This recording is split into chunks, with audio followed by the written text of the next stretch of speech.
आप सभी को जय मसीह की और प्रभु आपको बहुत आशीष दे। आइए हम लोग आज के वचन में चलेंगे और विनोद लाल सेवकाई में मैं आपका स्वागत करती हूँ। हम बाइबल स्टडी करेंगे आज जेम्स के ऊपर, याकूब की पत्री पे, और याकूब उसका पहला अध्याय और पहली आयत से मैं पढ़ूंगी। परमेश्वर के और प्रभु यीशु मसीह के दास याकूब की ओर से उन 12 गोत्रों को जो तितर बितर होकर रहते हैं नमस्कार पहुँचे। हालेलुया। जो परमेश्वर का दास है, जो खुदा का सर्वेंट है, खुदा का जो दास है, वो आपको और मुझे प्रभु यीशु मसीह के नाम से सलाम करता है। और वो ये भी बताता है कि जो परमेश्वर के गोत्र हैं, जो खुदा की 12 गोत्र हैं, 12 ट्राइब हैं, जो बिखर भी गई थी, तितर बितर भी होकर रहते हैं, उस परिस्थिति में भी वो आपको और मुझे प्रभु यीशु मसीह में सलाम देता है, ग्रीटिंग देता है। हम दूसरी आयत पे चलेंगे। हे मेरे भाइयों, जब तुम नाना प्रकार की परीक्षाओं में पढ़ो तो इसको पूरे आनंद की बात समझो कि ये जानकर कि ये तुम्हारे विश्वास की परखे जाने से धीरज उत्पन्न होता है। हालेलुया। खुदा का दास हमें यही बता रहा है कि अब हम इसको कैसे पढ़ेंगे। आप देखिएगा, इसे हम ऐसे पढ़ेंगे। हे मेरे भाइयों, हे मेरी बहनों, जब तुम नाना प्रकार की परेशानियों में पढ़ो, जब तुम नाना प्रकार की आपदाओं में पढ़ो, जब तुम्हारा दिल व्याकुल हो, तो इसे पूरे आनंद की बात समझो। आगे वचन कह रहा है कि इसे पूरे आनंद की बात समझो, ये जानकर कि तुम्हारे विश्वास के परखे जाने से धीरज उत्पन्न होता है। जो हमारा विश्वास है, इन बातों से हमें घबराना नहीं है, वरन हमें पूरे आनंद की बात समझनी है कि हमारे विश्वास के परखे जाने से, जो टेस्टिंग और ये जो ट्रायल जो हमारा विश्वास का होता है, फेथ का होता है, इससे जो है धीरज उत्पन्न होता है, विश्वास उत्पन्न होता है। हालेलुया। पर धीरज को अपना पूरा काम करने दो कि तुम पूरे और सिद्ध हो जाओ और तुम में किसी बात की घटी ना हो। हालेलुया। परमेश्वर हमें कलाम में यही समझा रहा है कि जो पेशेंस है उसको परफेक्ट तरीके से आप काम करने दें और पूरे तरीके से, और जो ये पूरा ये जो उसका जो प्रोसेस है आप उसे पूरा होने दें। और ये सारी बातें जब परमेश्वर में सिद्ध हो जाएं, जब ये पूरी परफेक्ट विल में आ जाएं, तो वो कह रहा है कि तुम्हें किसी बात की घटी ना हो। तो हमें कोशिश करनी है, जो धीरज है उससे हमें अपना पूरा काम करने देना है। और जब हम पूरे सिद्ध हो जाएं, पूरे परमेश्वर हमसे चाह रहा है, जब हम उसकी चीज़ में आ जाएं, उसकी परफेक्ट विल में आ जाएं, तो तुम्हें किसी बात की घटी ना रहे। हालेलुया। 5वें आयत में चलेंगे। पर यदि तुम में से किसी को बुद्धि की घटी हो तो परमेश्वर से मांगो, जो बिना उल्हाना दिए सबको उदारता से देता है, और उसको दी जाएगी। हालेलुया। परमेश्वर अपने कलाम में कह रहा है कि तुम में से किसी को भी अगर बुद्धि की घटी है तो परमेश्वर से मांगे, जो बिना उल्हाना दिए सबको उदारता से देता है। अगर हमारे अंदर विजडम की कमी है तो यहोवा परमेश्वर से मांगे, अर्थात प्रभु यीशु मसीह से, जो बिना किसी भेदभाव के लिबरल गॉड है, उदारता से देता है, और वो हमें दे दी जाएगी। 6ठी आयत में चलेंगे। पर विश्वास से मांगे और कुछ संदेह ना करें, क्योंकि संदेह करने वाला समुद्र की लहरों के समान है, जो हवा से बहती और उछलती है। हालेलुया। हमें जो भी चीज़ मांगनी है परमेश्वर से विश्वास से मांगनी है।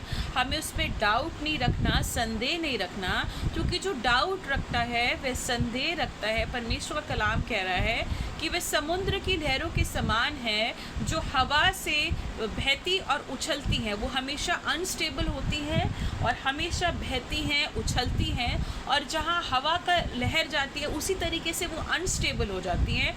तो हमें ऐसा फेथ नहीं रखना जहाँ पे स्टेबिलिटी नहीं है, जहाँ पे हम बहुत संदेह कर रहे हैं। हमें संदेह ने घिरा हुआ है, लेकिन हमें विश्वास से सारी चीज़ें मांगनी है। 7वें आयत में चलेंगे। ऐसा मनुष्य ये ना समझे कि मुझे प्रभु से कुछ मिलेगा। देखिए, अगर हम डाउट रखते हैं तो हम ये ना समझे कि प्रभु से हमें कुछ मिलेगा। 8वीं आयत में देखेंगे। वह व्यक्ति दूरचिता है और अपनी सारी बातों में चंचल है। मतलब कि जो व्यक्ति डाउट रखता है, जिसके अंदर संदेह काम करता है, वो व्यक्ति डबल माइंडेड है, मतलब उसका दोहरी माइंड चलता है, और वो सारी बातों में, अपने जीवन के चाल चलन में चंचल है, मतलब कि अनस्टेबल है। 9वीं आयत पे चलेंगे, दीन भाई अपने ऊंचे पद पे घमंड करे। जो भाई बहुत दीन है, बहुत हम्बल है, और वो अपने ऊंचे पद पे घमंड करे। 10वीं आयत में, और धनवान अपनी नीच दिशा पर, क्योंकि वह घास के फूल की नाई जाता रहेगा। जो धनवान है वो अपनी नीच दशा पर, क्योंकि वह घास की फूल की नाई जाता रहेगा। 11वीं आयत में चलेंगे, क्योंकि सूर्य उदय होते ही कड़ी धूप पड़ती है और घास को सुख देती है और उसका फूल जो है झड़ जाता है और उसकी शोभा जाती रहती है, उसी प्रकार धनवान भी अपने मार्ग पर चलते चलते धूल में मिल जाएगा। अब धनवान के चाल चलन की बात हो रही है। खुदा का कलाम कह रहा है कि जैसे सूर्य उदय होते ही जो उसकी जो कड़ी धूप होती है वे घास में जब पड़ती है तो उसे सुखा देती है, और जो उसका फूल है वो झड़ जाता है, और उसकी शोभा जो है, उसकी जो ग्लोरी है, जो उसकी खूबसूरती है, वो जाती रहती है।